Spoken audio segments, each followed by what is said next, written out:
Pom, pom. És aquí on demanen un testimoni de superació personal? Algú que tingui una història interessant per explicar? Doncs crec que sóc la persona adequada. Ja sé que això ho pot dir tothom. Que si la meva història és millor, la meva més interessant... D'acord. Deixem-ho en que tinc una senzilla història de superació personal per explicar. Mireu, el cas és que jo era, fins fa poc, una ludòpata incorregible. D'aquestes que acaben amb la paciència de metges, escoles, infermers i tota la resta de la faràndula sanitària. És a dir, que no tenia solució. Cal dir que ser ludòpata no és el mateix que abans. Ara se'ls consideren políticament incorrectes. Si els casinos fan res, no va una cosa. Però no he vingut aquí per parlar de la meva desgràcia, sinó per explicar-vos com vaig superar-la. I és que a mi, el que em posava boja no era tant els jocs com les apostes. Això sí que m'excitava fins al punt de perdre el punt. Ara m'abans que m'explicar. Tot va començar, ironies de la vida, com un joc de nens. Que ens apostem que avui per dinar i a sopar. Que ens apostem que guanyarà el Barça, que aprovaré, i així, de mica en mica, i any rere any, vaig decantar la meva vida cap a un terreny una mica sinuós, una mica fangós. Vaig trepitjar amb passió sense mesura, perdent la dignitat dels diners a plats més o menys iguals. Vaig apostar, vaig perdre la casa, el rellotge i el gos. Buf, deia. Perquè el vam trobar en una parada d'autobús, sol, abandonat, i el vam acollir. I la caseta del gos també que vam trobar. Afortunadament no he tingut fills i la meva parella va guillar abans que pogués jugar-la. Quan vaig arribar a l'extrem de misèria absoluta, vaig reaccionar gràcies a un Coca-Cola com jo, que em va canviar. El meu parell de mitjons foradats per una targeta que, segons deia, em podria solucionar la vida. Era una targeta de l'Associació de Ludòpates Anònims. I cap allà, què vaig desfilar?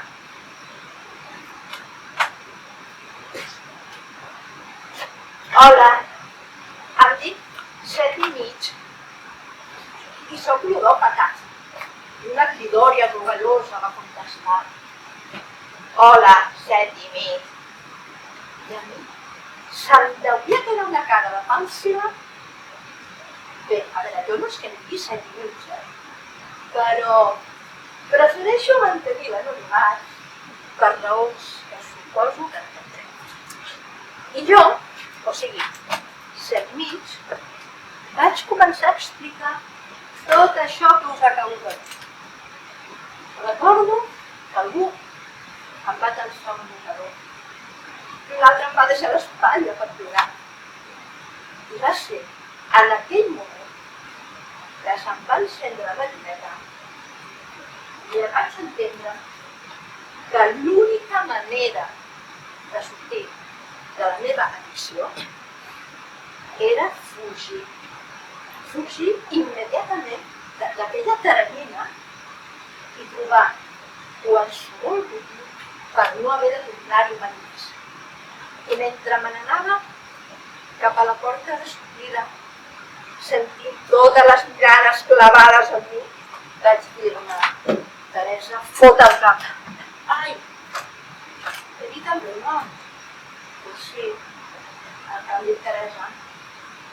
O no. Què ens acostem? Bueno. Després d'aquesta presentació, una mica barroera, us vull donar les gràcies per haver vingut. El fa molt feliç que sigueu aquí. Imagino que veniu a escoltar històries, oi? Doncs, benvinguts al món de la ficció. Primer que res, us diré que aquesta fal·lera per inventar històries em ve de lluny. Jo de petita era una nena molt fantasiosa. Allà on tothom veia un plat de cigrons, jo veia una nau espacial amb extraterrestres, sí, rodonets de color taronja. Va ser una època bonica, però potser no vaig saber frenar a temps. I encara ara, continuo veient extraterrestres.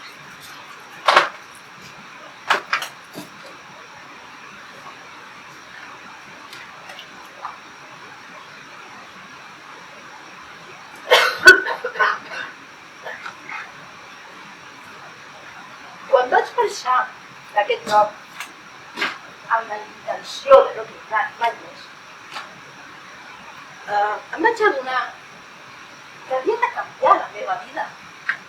No podia continuar vivint d'aquella manera. I necessitava una feina. I vaig començar a remenar, a buscar, a preguntar i ficar-me allà on em demanen, que és el que jo sé fer. I vaig tenir sort. Per què? De feina no me n'ha faltat mai. Us podria escriure històries d'allò fantàstic. Tanmateix, avui us en parlaré d'una. La que més em va agradar i la que més em va marcar. La de Pitonissa. Començaré dient, per si algú encara no ho sap, que jo soc pitonissa. I de les bones, coneguda en tot el barri de Sants. I fora del barri també, s'ha dit. Tinc una clientela exquisida. Lo millor de cada casa. Gent de pasta, per dir-ho ràpid, que sap que amb unes cartes a la mà els puc dos secrets per a mi.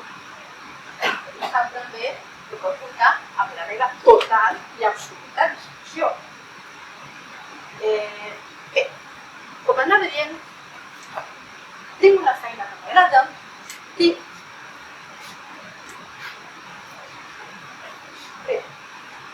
tenia una feina que m'agradava. Tenia dos clienteles i una floristeria per Tots Sants. Però un dia va passar una cosa que ho va capgirar tot. Va passar que em va venir a que em diré les cartes un dels meus clients habituals, un mosso d'esquadra. Era d'aquells que venia amb una freqüència matemàtica. I em va comentar, així com de passada, que ell, a casa seva, tenia un tigre de Bengala. Un tigre. Però de seguida vaig mantenir la calma. En aquesta professió s'ha de ser molt moderat. No podem anar fent escarafats. Ell, oso, em va dir que era un tigre que se l'havien trobat de petit al carrer i no sabien què fer-ne, perquè es veu que el zoològic no el volien i l'haurien de sacrificar.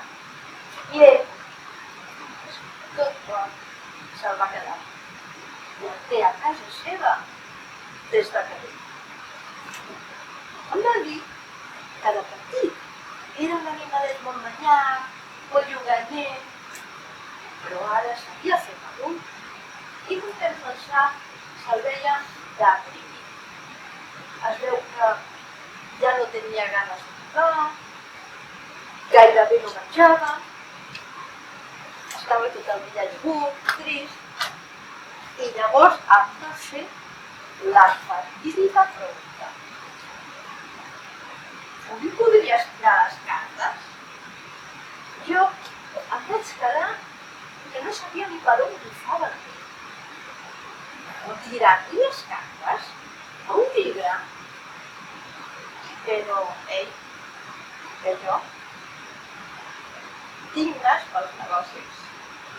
I ràpidament vaig veure una expressió de meu negoci, com li fa una ampliació de mercat. I vaig dir-li que sí. Fins vaig dissenyar un calendari. Dilluns, gats. Dimarts, gossos, per no aparcar. Dimecres, animals petits, formigues, escarrats. A mi no m'agrada marginar ningú. Dijous, peixos i pelatons. Divendres, animals grossos. I així de ser, com vaig conèixer en Margarita. El primer divendres, un quart o un rellotge, ring, i la porta, i allà estaven el senyor Mosso i el senyor Tigre. Perquè us feu una idea. Era una bèstia enorme, un caparrot així, però se'l veia pexoi, era gran, tranquil·let, i el vaig veure tan tranquil·let que no vaig tenir. Un cop dins, el mosso es va esperar a la sala i el tigre i jo vam entrar a la consulta i jo vaig començar a fer els preparatius habituals.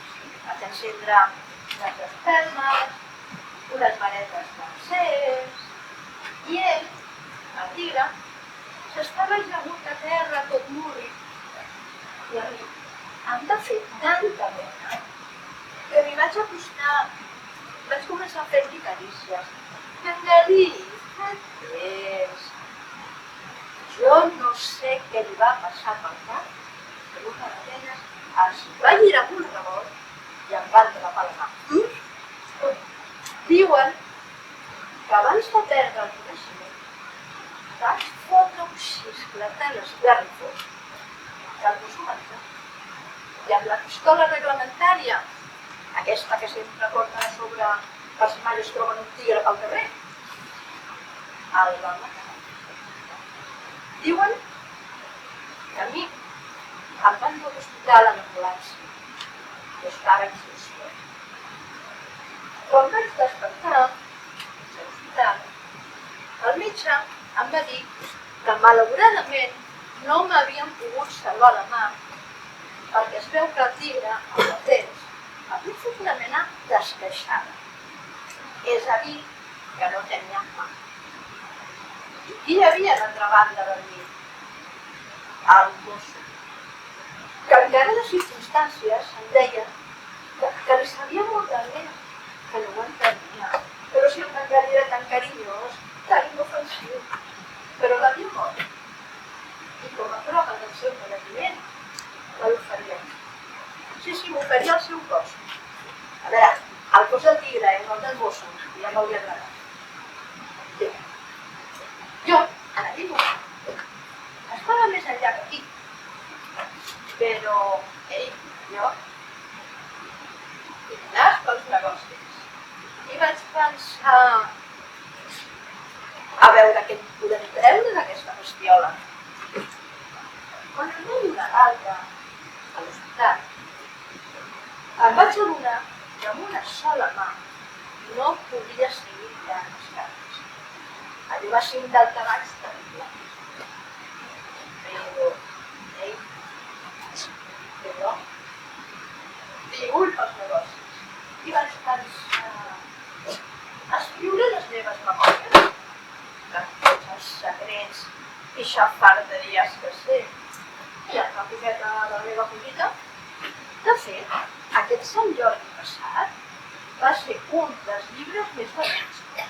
Xafarderies d'una televisió.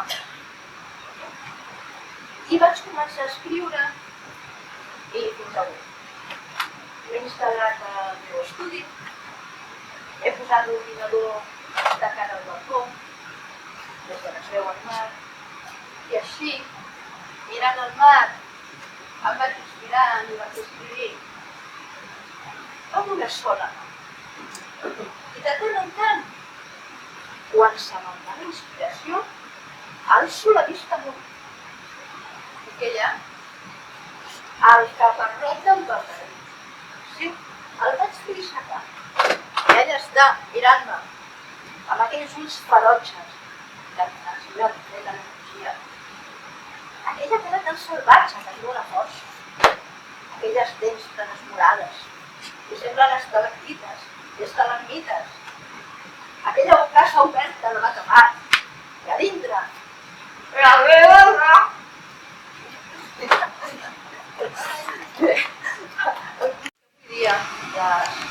La cirurgia de trasplantaments mammàtics. No sé de qui hauria ser pensada, però sembla també meva. Em ve com un guant, me puc moure cap endins. I podríem dir que ha tornat la normalitat. Però el destí, juganer, sempre ens té reservat alguna sorpresa. I tan aviat et treu un braç, com et regala una cama. Però això ho explicaré.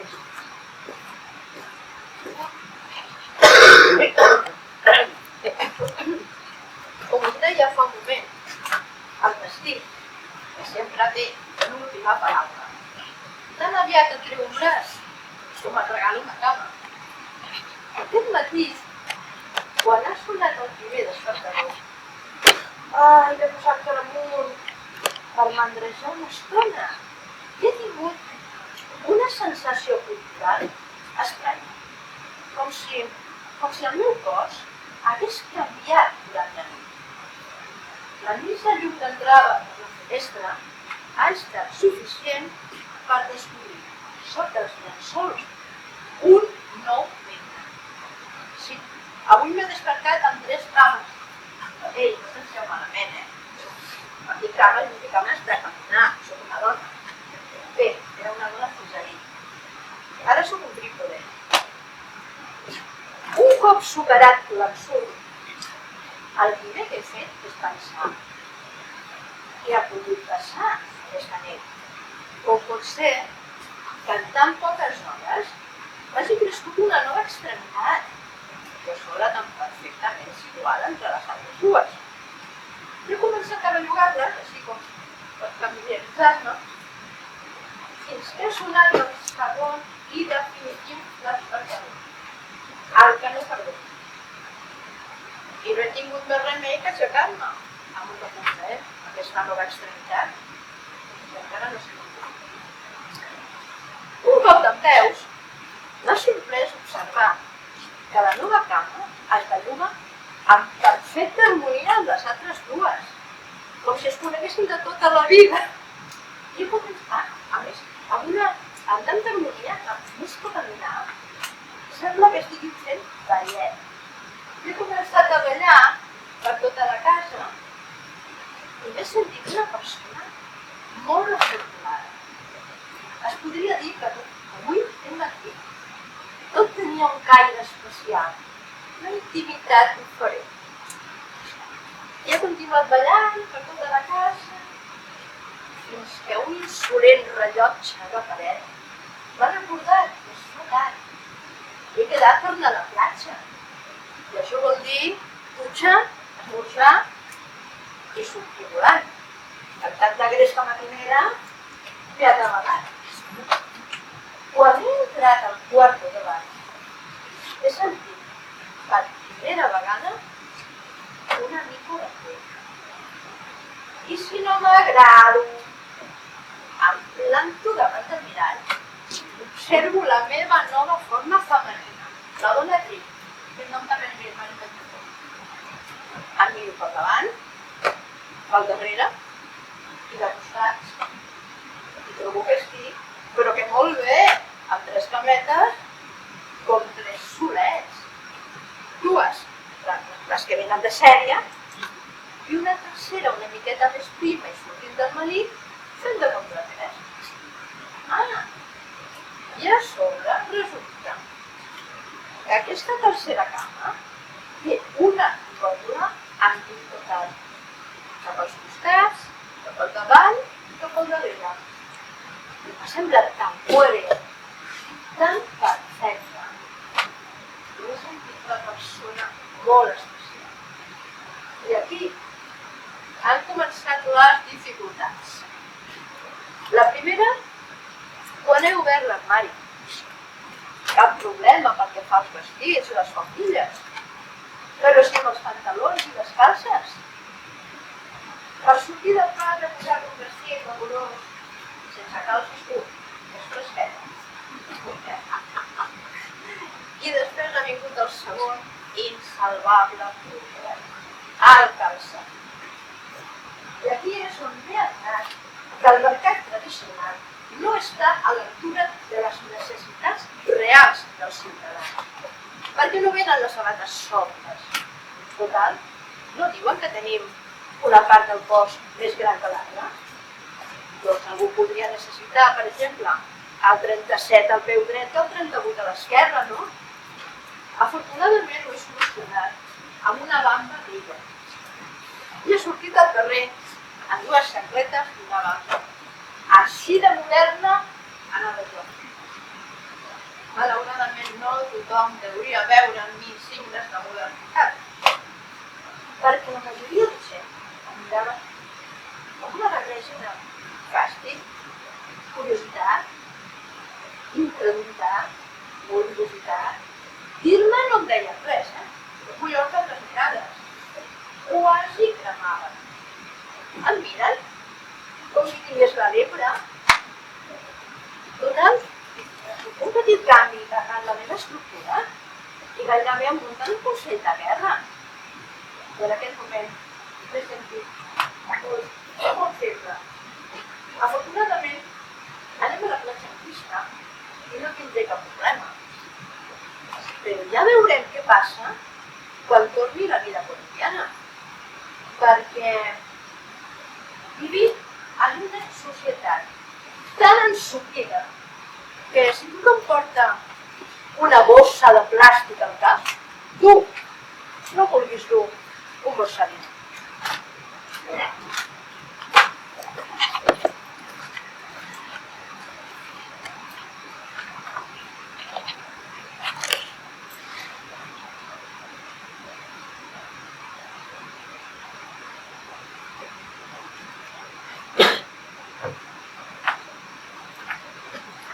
Aquest matí, els carrers m'han quedat una mica cops. Per què tenia tanta sort? I esclar, ahir vaig estar a la festa fins a les tantes. I aquest matí, quan l'Àngel Serafí ha fet sonar el seu violí, més que música celestial, a mi m'ha ressonat una maclaradora. Ai! Deixa'm una mica més.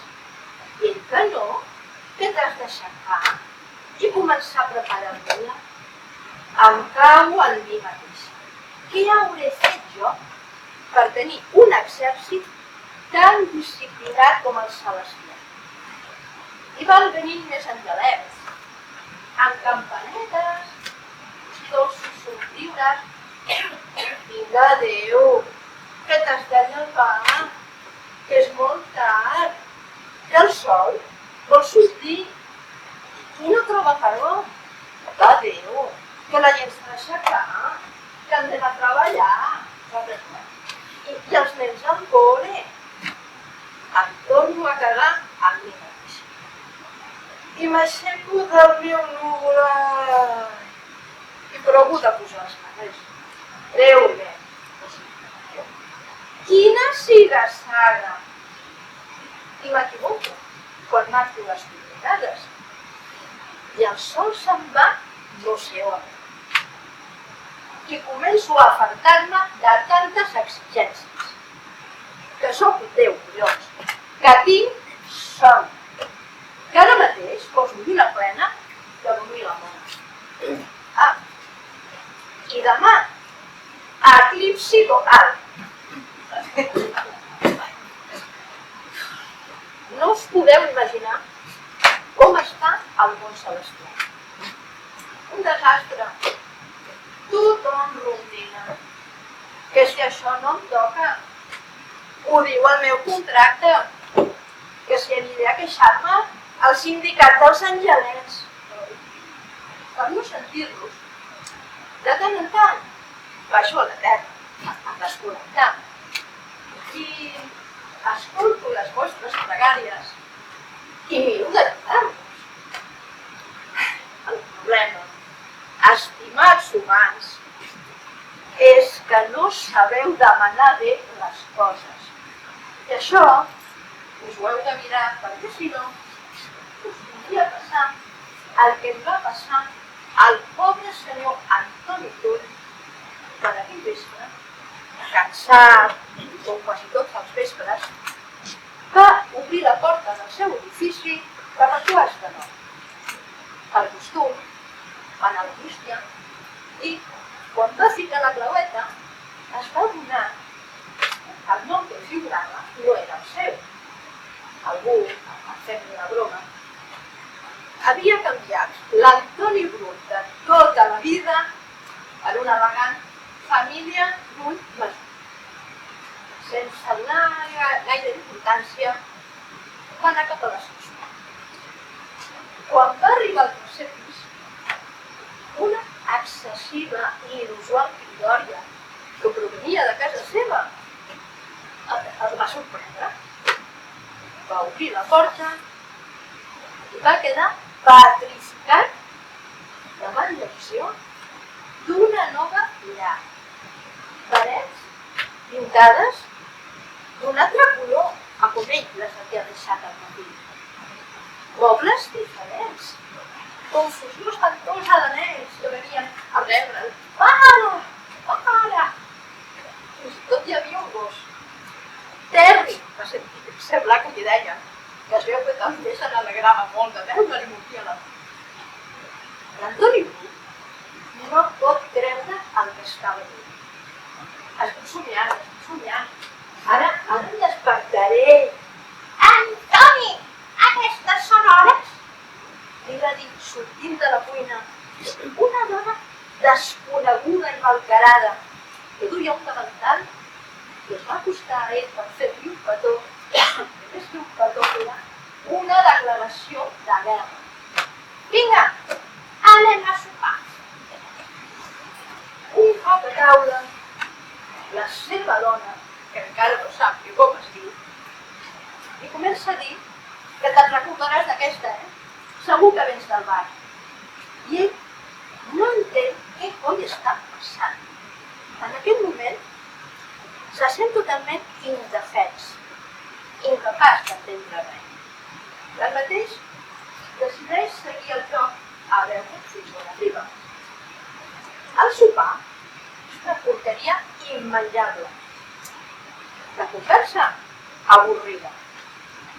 I la dona, encara no sap com es diu, acaba dient que vinga, tothom a dormir. I en aquestes altures de la pel·lícula, ell ja diu que sí a tot. Quan entra al dormitori, espera que ella estigui primer al llit perquè no sap quin és el seu lloc. Mentre espera, veu, a sobre d'una calaixera que ahir no hi era, una estatueta de Santa Rita, una figureta de fang que li va regalar una companya de feina que havia anat no sé on, i li havia dit que aquesta santa és la patrona dels impossibles i que si se li demanava un desig, ella el concedia. De sobte, tot li ve a la memòria. I mirant la figureta fixament i amb ràbia, desgraciada, quan et vaig dir m'agradaria tenir una família, però em preferia jo!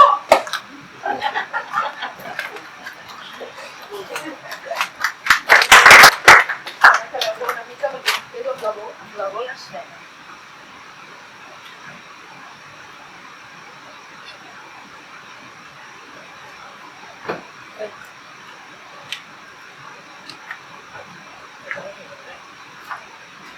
Fa 3 dies que no dormo. Estic de fatigada. Però és que no puc dormir, perquè... ara us ho explico. Ja veureu, ja. Tot va passar fa 3 nits. Quan, morta de son, tornava a casa després d'una típica tertúlia que havia durat fins a les tantes. Quan vaig obrir la porta del pis, vaig percebre un silenci estrany, diferent de l'habitual, per entendre's. Un silenci, no sé com d'absència, que jo, entre la son i els efectes de whisky, no vaig saber identificar. Vaig anar a la cuina, a fer molta menjada, després al quarto de bany, i en acabat vaig anar al dormitori, decidida a desconnectar d'aquest món durant unes quantes. I allà va ser que ho vaig veure. O millor dit, que no ho vaig veure. Al seu lloc, a terra, hi havia una nota adreçada a mi. Estimada Teresa, no m'esperis per mi. Al meu llit, havia marxat a casa, el malparit del meu llit m'ha fet el salt, i ara què? On dormo jo? I el que més ràbia em fa, sabeu què és? La ingratitud. Perquè si jo m'hagués tractat malament, ho entendria. Però que no el tenia sempre net i ventilat, que no el feia cada dia amb molta cura perquè no ignorés. Doncs ja ho veieu, així m'ho paga. I això ho ha fet, no sé per què el conec com si l'hagués pagat. Perquè penso que aquells llençolets de floretes lila que no li agrada. És que s'ha de ser desagraït. No m'esperis per mi. Doncs, saps què et dic, desgraciat? Que me'n vaig amb el sofà. També estic molt bé.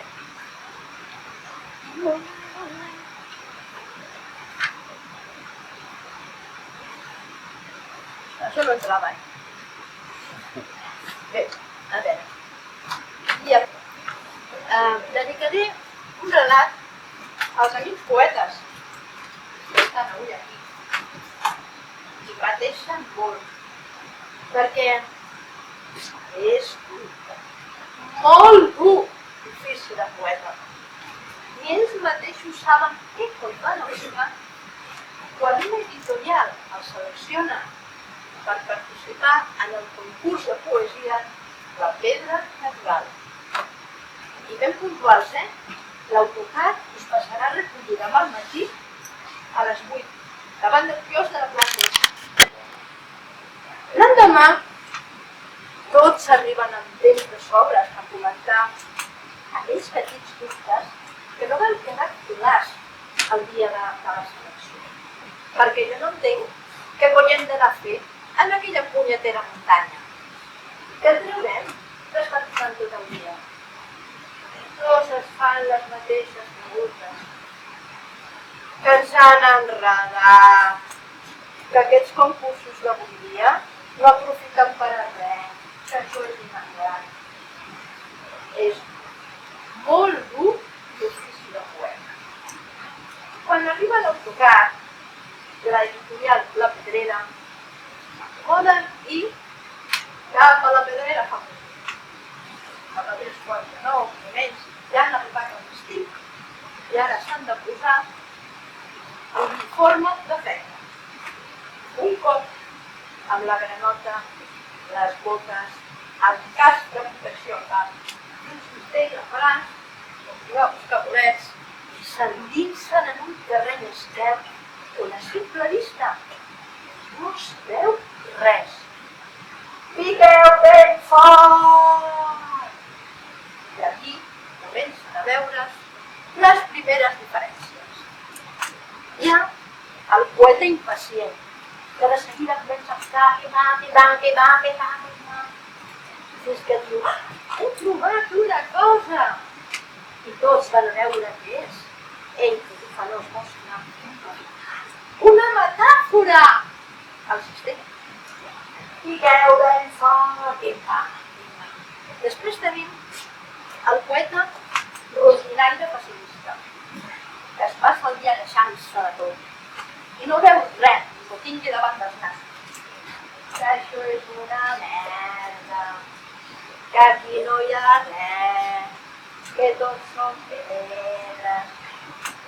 També tenim el poeta ambiciós, que troba un paper, se'l guarda per ell sol, no el comparteix amb ningú.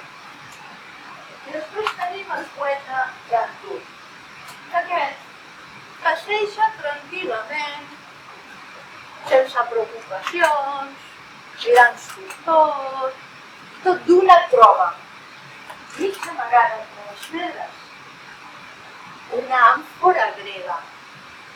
La frega amb la mà i la dins i sorprèn. El poeta ha quedat trasbalsat. Qui ets tu? La Jenny, força marejat perquè portava ja més gairebé mitja eternitat, es presenta com a musa. La teva musa. Piqueu ben fort i tots continuen picant, pim-pam, pim-pam, pim-pam. Ah! Una cigareta. Una paraula que rima amb bruixa, patatàs. Un adverbi, patatàs. La paraula bruixa. I tots continuen picant, menys el poeta Artur. Continua badant. I així van passar els dies, les setmanes, fins que els cistells en van plens. I arriba el moment màgic de transformar tota aquella matèria primera en un producte elaborat i de qualitat. I ara els poetes canvien la granota i el cas per la ploma i el paper, comencen a treballar durament, de sol a sol, donant forma, sentit i ritme a totes aquelles paraules esparses. Finalment arriba l'esperat moment del veredicte, de saber quin poema ha guanyat. Estan tots nerviosos. Ai, seré jo? Seré jo? I sabeu qui va guanyar? El poeta Artur. Posa les excuses. Ja.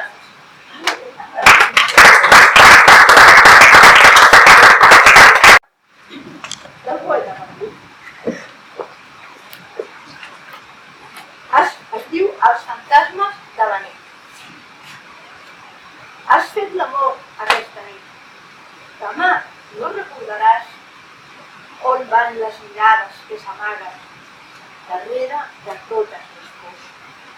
On són les espelmes que us van veure somriure? Quin és el so llunyà de totes les paraules? Perquè avui tampoc has trobat la resposta als fantasmes de la nit. Vells records que venen a dita que mai són la realitat.